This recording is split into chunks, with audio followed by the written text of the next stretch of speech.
My PPP இப்போது தேசிய முன்னணியின் உறுப்பு கட்சி அல்ல, மாறாக ஃப்ரெண்ட்ஸ் ஆஃப் பிஎன் எனப்படும் பாரிசானின் தோழமை கட்சிதான். தேசிய முன்னணியின் தலைவர் டத்துஸ்ரீ ஹமட் ஜைட் அமீடி அதனை தெளிவுபடுத்தியுள்ளார். தேசிய முன்னணி உறுப்பு கட்சிகள் 4 மட்டுமே: அம்னோ, மாசிசா, மாயிகா மற்றும் பிபிஆர்எஸ். மற்ற அனைத்து 11 கட்சிகளும் தோழமை கட்சிகளே. தோழமை கட்சிகள் என்ற முறையில் அந்த 11 கட்சிகளும் சமமாகவே நடத்தப்படுவதாக துணை பிரதமருமான ஜைட் சொன்னார். தேசிய முன்னணி மைபிபி கட்சியை மரியாதையுடன் நடத்த வேண்டும் என அதன் இடைக்கால தலைவர் டாக்டர் லோகபால மோகன் கடந்த வாரம் கேட்டுக் கொண்டிருந்தது தொடர்பில் ஜைட் அமிடி கருத்துரைத்தார்.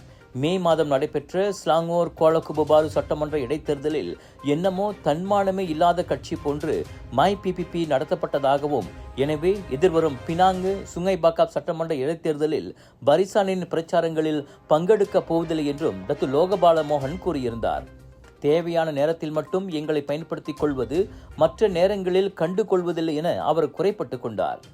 2018 பொதுத் தேர்தலில் தேசிய முன்னணி ஆட்சியை இழந்த போதும் கூட மற்றவர்களைப் போல் அதனை விட்டுச் செல்லாமல் இன்னமும் விசுவாசமாக இருக்கும் மை பிபிபி கட்சியை பரிசான் நேஷனல் புறக்கணிப்பது நியாயமல்ல என டாக்டர் லோகபால மோகன் கூறியிருந்தார். சுவாச பிரச்சனை, சளி, இரும்பலுக்கு உகந்த தீர்வு சைலஜா பேபி ஹெர்பல் கிரீம். துளசி, கரிஞ்சீரகம், கிராம்பு போன்ற மூலிகைகளால் கொண்டு தயாரிக்கப்பட்டுள்ள சைலஜா பேபி ஹெர்பல் கிரீம் உங்கள் குழந்தைக்கு சிறந்த தேர்வு.